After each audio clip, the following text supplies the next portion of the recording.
대통령이 인사권을 행사해 왔고 정상적인 판단 능력이 있을 때 가능한 건데 그에 맞는 소리 하는 사람만 기회가 있을 때마다 자리에 앉히다 보니까 저 지경이 됐는데 국가기관의 국가기관장들은 심지어 지금까지도 알박기가 되어가고 있는 그런 상황이라고 한다면 끝난 문제가 아니라 앞으로도 계속될 문제여서 윤석열이 임명한 자들은 끊임없이 도처에 암약하면서 내란을 선동하고 내란을 갖다 실제화시키려고 하는 일들을 벌이고 있고 적어도 이 부분에 있어서만큼은 사실이 무엇인지 진실이 무엇인지를 이 정도로 뭉개고 넘어가는 사람은 아마 최초인 것 같아요.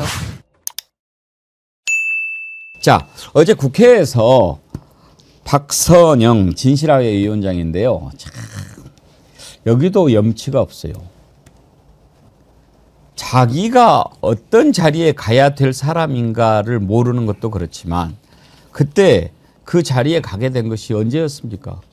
윤석열이 계엄 실패하고 나서 이제 헌법재판소 가서 탄핵 받게 되니까 정영식 재판관하고 인척관계 있는 사람 집어넣어가지고 좀 봐주라고 그렇게 해서 뇌물성으로 갖다 바친 거 아닙니까? 이런 게 뇌물이지. 사위한테 뭐 저기 했다고 문재인 대통령 뇌물죄로 기소를 했더군요. 그런데 적어도 다른 자리에 있는 사람 같으면 모르겠어요.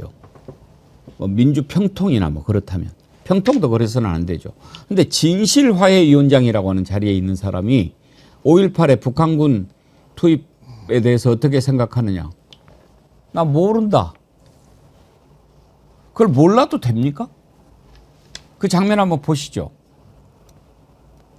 5.18 발언은 전 특히 충격적이었는데 위원장님 어떠십니까? 이렇게 발언을 하는 건 진화 위원장은 좀 부적절하지 않나요? 제가 이 내용을 구체적으로 잘 모릅니다. 예, 그럼 이제 거꾸로 제가 질문을 드리면 네. 5.18 민주항쟁에 북한군이 개입했을 여지에 대해서 위원장님 어떻게 판단하십니까? 저는 그 부분에 대해서 잘 모릅니다.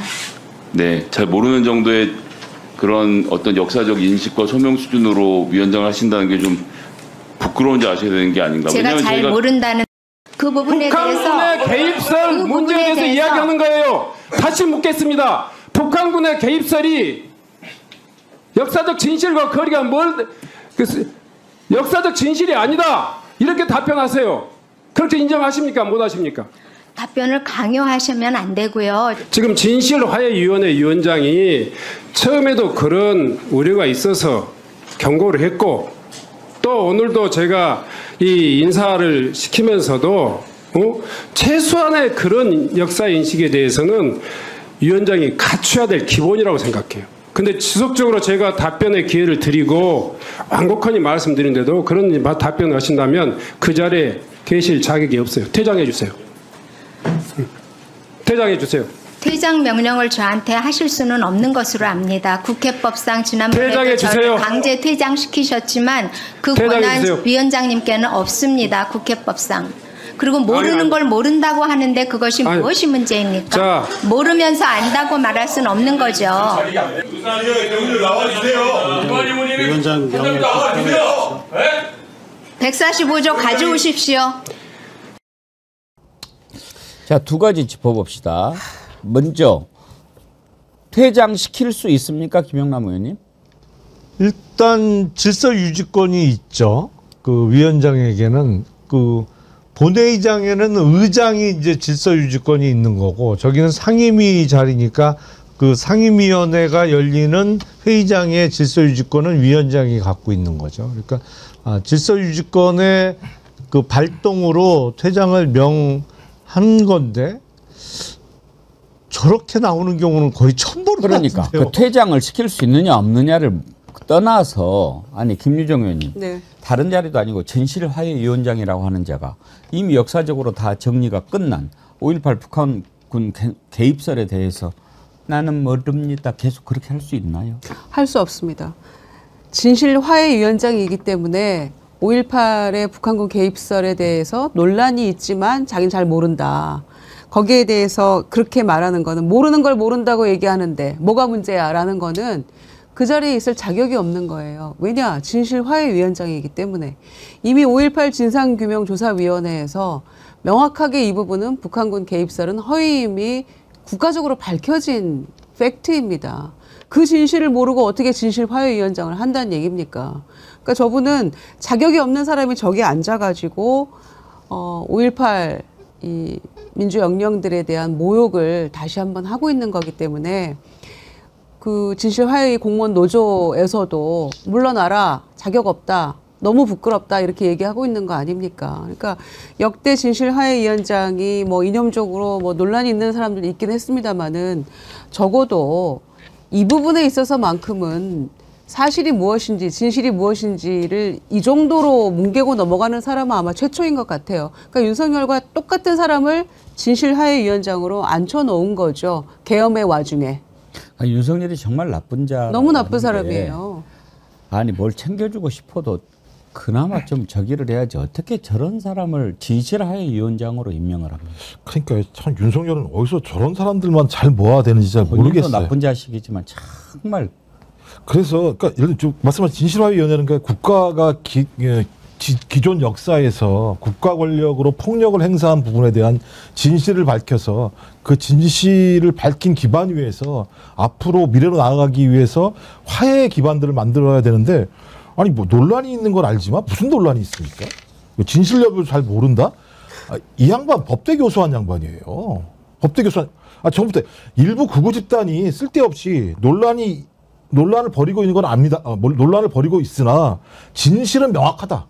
이건 예를 들면 5.18 투표법을 통해서도 밝혀졌고 말씀하신 것처럼 조사위원회를 통해서도 국가 권력이 시민들에게 폭력을 행사해서 사람들을 죽임을 당하게 했고 피해를 입혔다라고 하는 것이 명백하고 이런 그런 국가 권력의 반성하에서 우리가 미래로 나아갈 수 있는 건데 또박또박 나와서 이런 얘기를 한다라고 하는 건 기존에 우리 국민을 대의하는 국회가 만들어 놓은 결정 사항들을 뒤엎겠다라고 하는 발상이기 때문에 전 이것도 일종의 내란 선동이라는 생각이 드는 측면들이 있는 거거든요. 그러니까 이 윤석열이 임명한 자들은 끊임없이 도처에 암약하면서 내란을 선동하고 내란을 갖다 실제화시키려고 하는 일들을 벌이고 있고 국회법에 의해서도 말씀하신 질서유지권 차원에서 제지를 할 수 있다고 돼 있으니까 그 제지를 하게 되고 계속 제지에 대해서 본인이 그것을 인정하지 않게 되면 퇴장시킬 수 있는 거지요.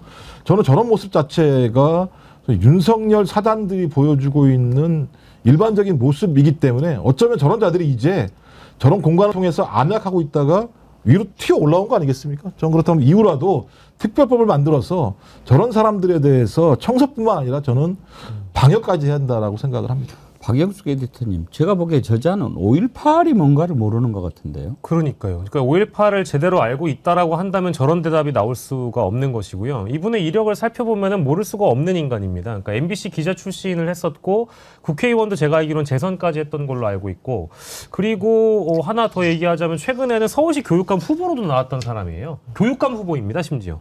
교육감 후보로 나왔던 사람이 가장 어찌 보면은 우리 역사에 남을 만한 그 거대한 족적 중에 5.18에 대해서 이해도가 이 정도밖에 안 된다라고 한다면 저는 뭐 당장 그만둬도 이상하지 않다고 보는데 재밌다라기에는 좀 불쾌한 거는 이런 장면이 전혀 이상하지 않다라는 겁니다. 왜냐하면 이진숙 방통위원장을 통해서 윤석열이 임명한 인사들 중에는 방송의 중립성이나 공정성을 모르는 사람이 방통위원장을 하죠.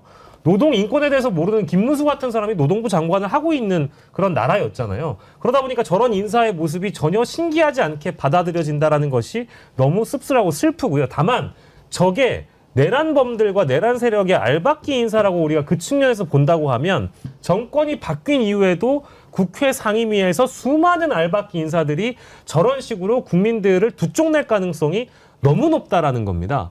지금도 보면 뭐 여러 상임위에서 그런 것들을 경고하고 있습니다만은 산하기관에 있는 산하기관장들이 대거 알박기가 되고 있고 국가기관의 국가기관장들은 심지어 지금까지도 알박기가 되어가고 있는 그런 상황이라고 한다면 끝난 문제가 아니라 앞으로도 계속될 문제여서 너무 씁쓸한 대목입니다. 정말 이렇게 꼽자고 보면은 한이 없는 것 같아요. 한이 없어요, 이 정권에. 왜 한결같이 이런 사람들만 어떻게 하면 그렇게 되죠? 그러니까 사실은 유튜브의 세계에 빠져 있잖아요. 그전에도 그랬고 지금도 그런 것으로 보이고.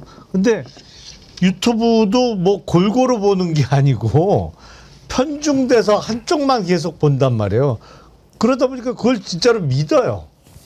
믿으면서 거기에 나온 사람들, 거기서 발언이 세면 셀수록 장관으로 임명될 가능성이 높아진 거고 그런 장관들이 몇 명 나왔죠. 이미 나오고 주요 자리에도 거기서 본인의 그 인식이 점점 굳어지면서 그에 맞는 소리 하는 사람만 기회가 있을 때마다 자리에 앉히다 보니까 이 저지경이 됐는데 글쎄 대통령의 인사권 물론 대통령이 인사권을 행사해 왔고 앞으로도 그렇게 이루어지겠습니다만 그건 정상적인 판단 능력이 있을 때 가능한 건데 저런 식으로 뭐 쉽게 말씀드리면 제정신이 아닐 때 어떻게 할 거냐 참 어려운 문제예요. 그 인사권을 AI한테 시킬 수도 없는 거고. 아니 근데 보면 이 윤석열이라고 하는 자가 공정과 상식을 기치로 내고 나오지 않았습니까? 그런데 그 뒤에 사람 쓴 거 보십시오. 김문수라고 하는 자는 자기 아버지가 일본 사람이라고 이야기를 하죠. 이 자는 5.18에 북한군 군사 개입 모른다고 하죠. 이렇게 좀 상식 국민이 생각하고 공유하는 공통의 가치에 대해서 같이 공유를 못하는 사람 이런 사람들 천지란 말이에요. 제가 볼 때 이건 윤석열 현상이라고 생각하지 않아요. 2003년 4년부터요. 뉴라이트라고 제기되는 사람들이 등장하기 시작했고 MB 정부에 그 사람들이 주요한 인물로 쓰여 있었습니다. 근데 그때는 이런 얘기를 하게 되면 사회적으로 버틸 수 없는 남들 압력이 있었어요. 근데 이 사람들이 저희 MB 정부 그다음에 박근혜 정부 들어와 가지고 엄청나게 자기들의 권한들을 확대했었고 문재인 정부 중간에 5년의 기간이 있었습니다만 저는 갑자기 윤석열이라고 하는 소위 주술과 유튜브가 결합되어 있는 형태의 MB 사람들이 재림 같이 뭉치게 되면서 저는 완벽하게 세력화됐다라고 생각을 하거든요. 근데 이 사람들은 어떻게 하느냐?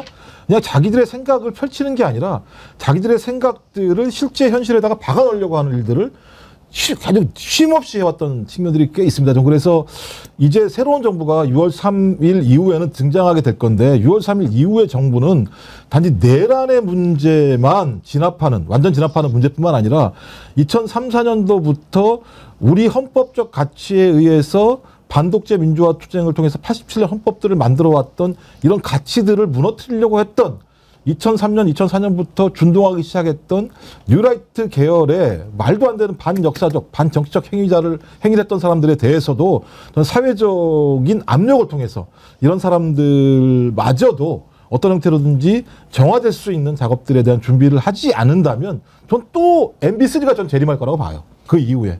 김유정 의원님, 똑바로 말해 님이요. 박선영 보는데 왜 꼭 이진숙 보는 것 같죠? 네, 너무 비슷해요. 그렇죠. 네, 그 비슷한 이 DNA가 있는 것 같다는 생각도 들고요. 이 박선영 18대 의원 같이 했는데 자유선진당 대변인을 했어요. 그랬어요. 그러니까 이제 초선으로 했었는데 그때만 해도 이 정도로 심각하지는 않았거든요.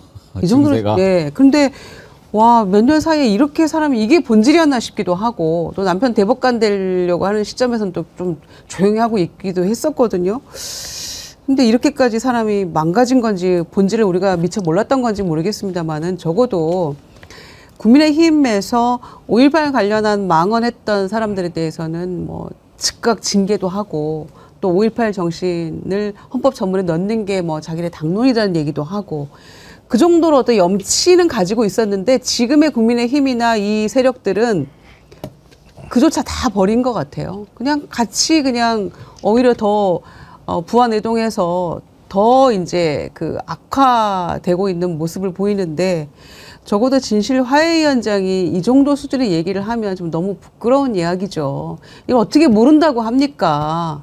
모두가 알고 있는 진실을 진실화해위원장이 부인하면서 지금 잘했다고 고개 빳빳하게 들고 이렇게 얘기하는 것은 너무 부끄러운 이야기인데 국민의힘에서 정신을 차렸다면 오히려 국민의힘 의원들이 이 부분을 질타하는 게 맞겠죠. 행보를 보면 이제 극우잖아요. 네. 그 뒤로도 자유선진당 대변인 한 뒤로도 계속 보면 뭐 북한 관련해서 과격한 발언하고 상당히 극우적인 행태를 보였던 사람이 박선영이거든요. 그런데 지금 이렇게 극우라고 하는 사람들이 하는 걸 보면 정말로 자기 이념이 그쪽으로 가 있어서도 있지만 자꾸 그쪽을 무슨 돈벌이 개념으로 보는 것 같지 않습니까? 네, 맞습니다. 왜냐하면 지금까지도 여전히 극우 유튜버들뿐만 아니라 대다수의 이 극우 인사들이 어떤 공직에 자리에 앉게 되면 그분들을 진짜 출연시키는 유튜버들도 있거든요. 실예로 방통위원장이었던 이준숙 씨가 이 국회로부터 탄핵 절차가 밟힌 다음 이후에도 직무정지가 돼 있는데 제가 알기로는 고성국 TV인가요? 거기 맞아요. 출연했던 적도 있고 그러다 보니까 이게 다 보수의 돈벌이와 극우의 돈벌이와 연결된 지점이 없다라고는 절대 할 수 없을 것 같습니다. 게다가 또 이 박영선이라는 인물조차도 마찬가지로 지금의 이 극우적 인식이나 개념이 자신의 머릿속에 탑재돼 있기 때문에 이미 정치적으로 법률적으로 끝난 사안을 갖다가 심지어 위원장이 돼서도 국회에서조차 이 쉬운 질문을 대답하지 못한다라는 것은 실제 뒷배는 누가 있는가, 혹은 위원장이 끝나고 나서도 어떤 활동을 할지도 눈에 좀 선하게 그려지거든요. 분명히 이제 기존에 자신의 유튜브가 있거나 아니면 차후에 자신이 위원장 자격으로 극우 유튜버들과 뭔가를 또 뭐 꾸며볼 수 있다라든지 여러 가지 것들의 좀 추측이긴 합니다만은 이런 이미 유족 단체들이나 국회에서조차 이미 규정한 사안에 대해서 이 쉬운 대답을 못한다는 건 이미 자신도 극우 인사라고 스스로를 규정하고 있다라고 봐야 되겠죠.